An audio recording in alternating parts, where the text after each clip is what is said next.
does still have that synergy with Sejuani. Obviously not the most prominent melee champion, as he lacks a significant gap closer, but can do a lot of work there. And here we go.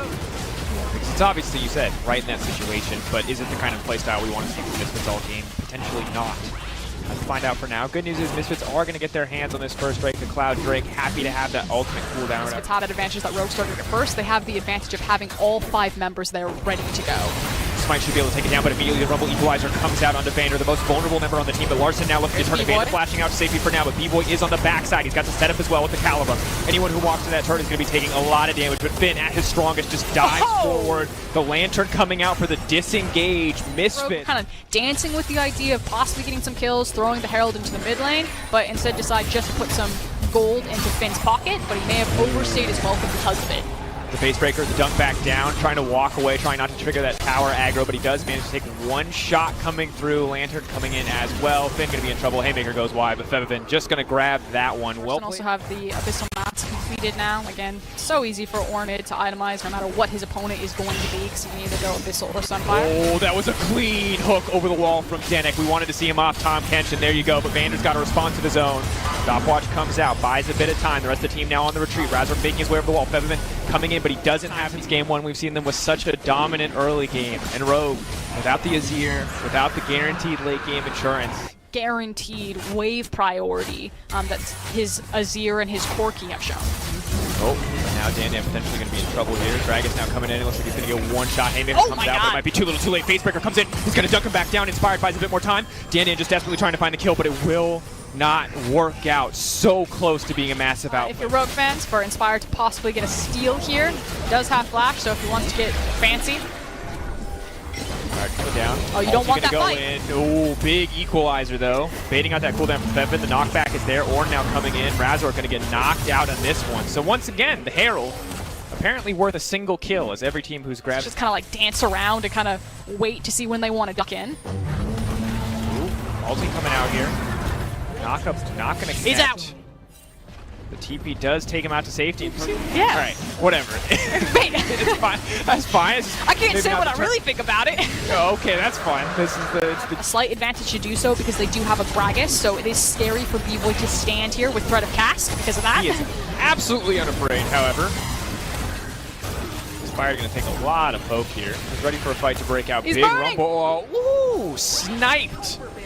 Rain and fire from the sky. Big snare now coming in. Fevin holding off on the ult right now. Doesn't want to overcommit. Finn getting pulled back. Fevin can see, can wait to see if they commit before he throws the ultimate. He's looking for the choke point. Doesn't want to get it. Waits for Dan to go in. Pulls him right back into the equalizer. That is massive damage. Dan is not going to go down to the backside. Finn desperately trying to get a kill, but that's a shutdown for B-Boy. Big money into the pocket of the Aphelios. Combo. Dan goes on top. The equalizer, like red carpet, is laid down for them, and we immediately go into another team fight. They get the cleanse flash. Remember, B-Boy still has flash up, but Denik does not. The rest of the team now trying to go down. It's another dunk down right into the midst of the team. Big damage comes in from the set, but now B-Boy's been isolated from the fight. Larson doing his best to zone him off. That's going to be ult coming in from the Nautilus. Goodbye, B-Boy. A bit more time away from the fight. Hansama cannot get anything done, though. Razork is now on the hunt. Misfortune can't do anything. The stun gets hit, but that's a big ult from Hansama. A clean turn, and now Rogue suddenly, their hopes are alive, their dreams are alive, but B-Boy untouched for now. This is his moment. This is his time to shine. They're turning it still. It's such a close fight, but Fevin is just shredding through the tankier members. Oh, they've stacked so much health, and it's just exactly what a Rumble and a Blade of the Rune King set want to see. This is Dragon Soul for Misfits. No one thought this was going to be the fight where they would take it, but here it is.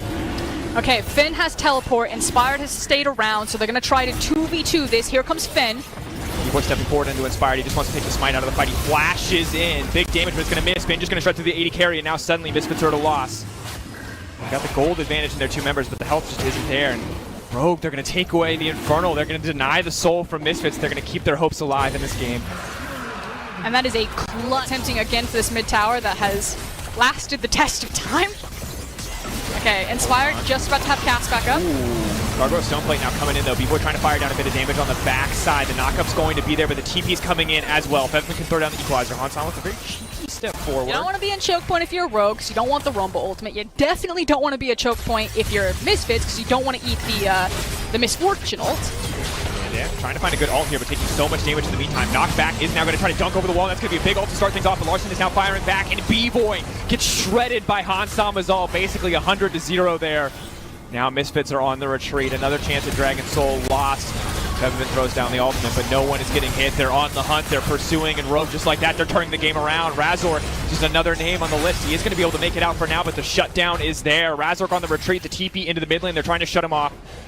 Featherman running away. Hansama, though, so fast with the strike. Because Denik did a good job getting Razork out and immediately back into base so that they could try to contest it. Although, maybe they just walked towards it anyway.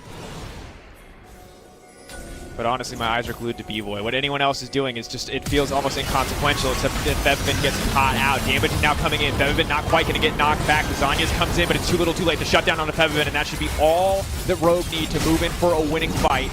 Another objective. Oh no, Inspired over the wall. Oh, the flash body slam. B-Boy trying to make it out to safety. No, not again. Another 80 carry making the play that loses his team the game and instantly finishes into the backside. The dunk down, but Finch is going to dash out to safety. Dan cannot get it done. Finn locked up. Zanya's perfectly to dodge out on the ultimate, and that might just be it. Rogue can break down this tower. Maybe they go for an objective to follow. It's 40 seconds left on B-Boy, the biggest. Lower and lower. They don't have a chance to do it. Misfits instead, they're going to try to trade for Soul, hoping they can get something back in return. But we went from neck and neck, dead even. Rogue slowly building advantages over time to... So what are you looking for? The CC pieces between Razork and Dinnick have to hit critical targets. Razork hitting the jungler there. Big ult coming back on the upside. Featherman on the backside with the equalizer, laying down a ton of damage from Dan as well. Hansama zoned out of the fight. He can still use the ultimate when he wants to. They're pulling away. Finn is taking out B-Boy. That's going to be massive. And Misfits, they're falling apart. They've got nothing left in the tank. Baron buff backing them up, as well as triple Infernal for the side of Rogue. And now it's a desperate final stand for Misfits. Can they make their way out of this one? It does not look like it. And that should be it. Frostgurn and Rogue barreling down the mid lane, looking to end this series and face Origin next week. And it was just too little too late. Rogue had out-itemized, they had outscaled past Misfits' composition. They play it slow, they play it control, and they clean up the series 3-1. When push comes to shove, Misfits simply could not match. A little bit of craziness, a little bit of chaos in game one gets them one win, but it's Rogue dominance through every other game as the 3-1 closeout commences.